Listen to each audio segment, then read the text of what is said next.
What's going on, motivators? We got another video. We got to talk about that bloodbath that happened last night with all the rhino Republicans. Let's get into this. The senators, the Republicans who have served for nearly 20 years, each one of them who lost, voted against the president's redistricting plan last December. They said that they did not believe it was appropriate to redraw those maps. The White House has said, we are going to throw you out of office, and that is what is happening this evening. President Trump committed to defeat the Indiana lawmakers who voted down his redistricting push in our state. How did that go? Well, at the end of the day, they're trying to go against President Trump. A lot of these people claim to be MAGA, and they were not. We all know they're rhinos, right? They pretend that they're on the train, and now Trump is calling them out, and they were like, well, probably he has no power, and they effed around and find out the hard way. Some of them were in politics since the 90s in their state senate, and they got removed. That is on them. You have to get on board with the policies that Trump is driving. What is wrong with those individuals? You have Benny Johnson right here claiming bloodbath in Indiana, weak Republicans, Indiana state senators who refuse to redistrict are dropping like flies. And yes, they were dropping like flies. That is on them. Trump-endorsed candidates winning in landslides. Wow. Well, for President Trump, Scott, and his candidates, it went very well. That's because at least 5 sitting state senators lost their seats tonight to primary challengers endorsed by President Trump. Let's go to the big board and show you. Senate District 1. Daniel Durnall out tonight, voted out. State Senator Linda Rogers, in office for several years, she also was knocked off tonight by her challenger. District 19, longtime and high-ranking Senator Travis Holdman lost tonight to Trump-endorsed candidate Blake Fichter. State Senate District 21, Jim Buck, in office since 1994, lost his seat tonight to 1994. Talking about doing the work of the people. I don't know. I don't like the people who stay in office. That's all they are, right? I don't think that's what it was meant to do. I think people should get a job while you're working. There should be term limits on those things. This is crazy. 94. That's insane. Tracy Powell, who will move on to the November election. Greg Walker, Senate District 41, lost his job tonight to Michelle Davis, another Trump-endorsed challenger. At this point, the only senator to survive is Greg Good in District 38. He won tonight. Look at the State Senate District 23, incumbent Senator. I mean, if you look, Greg Good, the only reason why Greg Good won, it looks like there were 3 people on the ballot. Had there been 2, he would have lost 2.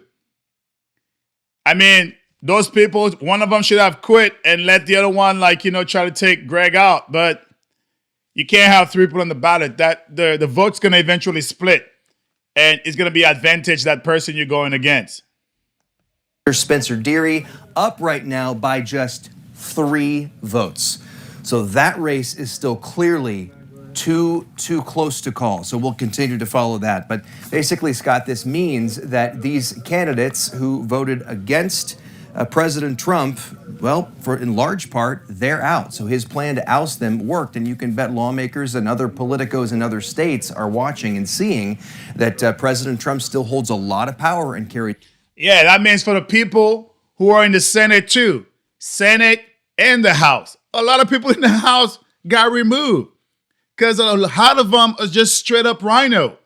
They go into politics, especially Congress, and they don't do anything. Some of them are no different from the Democrats. Try to be centrist, and the minute they get in, they're completely progressive. Republicans pretend that they're MAGA, and when they get in, they don't want to do any work. There are many people in Congress and the Senate who are like that. I'm not going to say Ron Paul is MAGA, but Ron Paul sucks. He don't vote anything.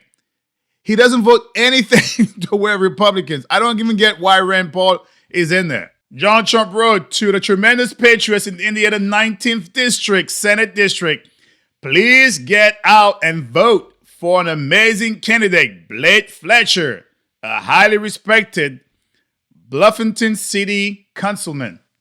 Man. And they went out to vote. They went out to vote. 1-19 against the maps, and WHAS 11 News was there. More than half of the Republican delegation voted no. WHAS 11's Travis Breeze and senior photojournalist Alyssa Newton pick up our coverage of the historic vote in Indianapolis. 19 ayes, 31 noes. This bill has been defeated.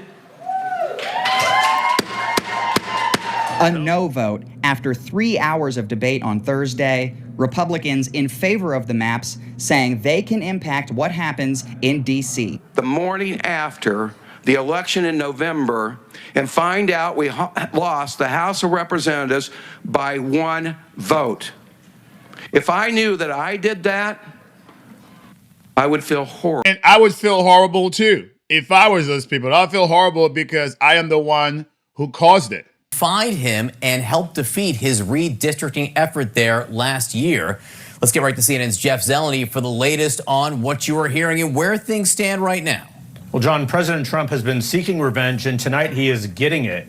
He has had a successful effort in at least 3 of the Indiana State Senate primary races, and one of the Trump challengers has failed. So right now the scorecard that the White House is watching very carefully is 3-1, and the Trump-backed candidates is leading in the other 2. What are we talking about here? Why are we talking about the Indiana State Senate? Because the senators, the Republicans who have served for nearly 20 years, each one of them who lost, voted against the president's redistricting plan last December. They said that they did not believe it was appropriate to redraw those maps. The White House has said, we are going to throw you out of office, and that is what is happening this evening. And that's what I don't understand about those people. You have Democrats been doing this stuff for years, and our chance to get advantage on Democrats, and we are playing coy. Republicans play coy too much. Republicans are always the nice guy, always the nice guy. Sometimes you could still be nice and play the same game that the people are playing. It doesn't make sense that, again, people are playing basketball and we are on the sidelines. They're playing ball. We have to jump in with them, play with them, play the same games that they're playing. Democrats been doing this for years. Too many Republicans stand on the sideline, and that's how the country is how it is today. A campaign, millions of dollars spent, and the White House is winning this revenge war, if you will, tonight. Only one non-Trump backed challenger, Senator Greg Good, is holding on. His race was a bit peculiar. He was running against 2 people named Wilson, but he is holding on. So for the White House tonight, one bit of good news in this challenging midterm election. That's why I said, too, those Wilsons should have dropped out. You can't have 2 Wilsons running. I mean, doing the math, it would still be short a little bit, but they probably would have a chance. One person ran against 1 versus you got 2 against 1. Like, that's insanity. Comment by Gabe. Look like my pants has some new fellows for his think tank. I mean, it's all the people. My pants too. All the people who are going against Trump. They got to learn. You got Eric Doherty. Wow, some of the rhinos in Indiana State Senator out by Donald Trump tonight. Served in state legislature for almost 20 years. We saw that one was back in 1990. Hey, rhinos, they got to pay, right? Eventually, you have to pay because you're not supporting the cause. Travis Holdman projected to lose his race with more than half of the vote in there. And in the 21st, James Buck projected to lose that race to his Trump-backed challenger. And out in Ohio, where Vice President Vance cast his vote earlier today, we are watching a couple of... I mean, a lot of those people, the same thing. They effed around and now they're finding out, you know? It is what it is. Happens there, but we're watching them take on longtime Democratic Congresswoman Marcy Kaptur, and we're hoping to have our NBC News chief data analyst Steve Kornacki with us. If we got you there, Steve, I know you're at the big board. What are you seeing right now? Redistricting efforts. What's it looking like there, particularly in the 1st and the 9th district? Yeah, take a look here on the, we'll go into the first district here. This is Northwest Ohio. This is a Republican primary here, a bit of a crowded field. Derek Merry, you can see here, NBC News, has projected to win this primary. And you're going to be hearing an awful lot about this one in November. They actually did redistricting here, too. It was a more complicated process. But the key is, this is a Democratic-held seat right now. You can see Marcy Kaptur. She was unopposed tonight. She's been in the House since 1982. Wow, Democrat-held seat. I'm telling you, that red wave is coming. It's coming fast. District voted for Trump in 2024, but under the new lines that were drawn for this year, this district is now one that Trump won by 11 points. There is no Democrat in the House of Representatives right now who was elected in a district more pro-Trump than the one that Kaptur, because of redistricting, is now going to have to try to survive in this November in Ohio. And again, the significance tonight is she learned who her opponent will be. Derek Merry, nominated story, right? Ramaswamy running there in the Republican primary back in 2024 against Trump. Obviously was not successful. He's kind of recast himself. He's back on good terms with the president, enough that the president endorsed him in this race. Ramaswamy, largely due to that endorsement, I think had no trouble winning this primary tonight, and certainly just given. Wow, that's crazy. Vivek is back. I think he's going to be a great governor for Ohio. Vivek is back, doing awesome things. Winning the Republican primary against challenger Casey Butch, current Republican Governor Mike DeWine, term limited and not on the ballot, of course. Here's what Ramaswamy had to say a short time ago after the win. Our pledge to you is that we will deliver you lower costs, bigger paychecks, and better schools. And my pledge to every person who does not vote for us this November.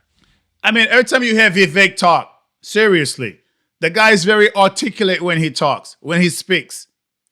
He knows what he's talking about. Obviously, he's a businessman, a billionaire too. But it's not that fringe stuff where you hear Democrat talk or some Republican rhinos talk. This guy, I think he's going to make an actual change. Is also lower costs, bigger paychecks, and better schools. Ramaswamy's win tonight, setting up a big race this November against the Democrat, Dr. Amy Acton. She was the presumptive nominee all along. No primary challenger. Some polls currently show the Ohio governor's race neck and neck between Acton and Ramaswamy. Amy Acton also speaking just a short time ago. Here's some of what she had to say. I know what it is like to struggle. And Ohioans need somebody fighting for them, not the self-funding billionaires and special interests. And that is why we are fighting. We're fighting to make Ohio affordable again. Now, yeah, you could just hear it like I was mentioning. There is something different about how she just spoke and how Vivek spoke. I would rally around Vivek. He sounds more sound, right? And he's for the people, as far as we saw the crowds he brought during the primary for the presidency. Vivek, although being a billionaire, guess who corralled around him? Small people, small businessmen, the same way they corralled against Donald Trump. Same messaging. To Ohio's first congressional district, the new redrawn district map for this election includes the city of Cincinnati, western and eastern Hamilton County, and more rural areas. This is all to say, going back to it, what a great night for President Trump. You had Ohio people winning, beating incumbents, but Indiana too, who went against him, bloodbath, right? And also you got Vivek, which I think, yeah, Vivek is mounting his claim probably in the next 5-10 years. Because Vivek being the governor, now he's going to boost his stock. After you got Vance, either Marco or DeSantis, one of those three, Vivek is building his stock because that name recognition is finally going to get there. And who knows? He could be the next president in a couple of years. So let me know what you think inside the comments. All right, motivators, if you enjoy what you've seen and heard, please like, comment, share, but most importantly, subscribe to A Black Veteran's Perspective. Stay motivated.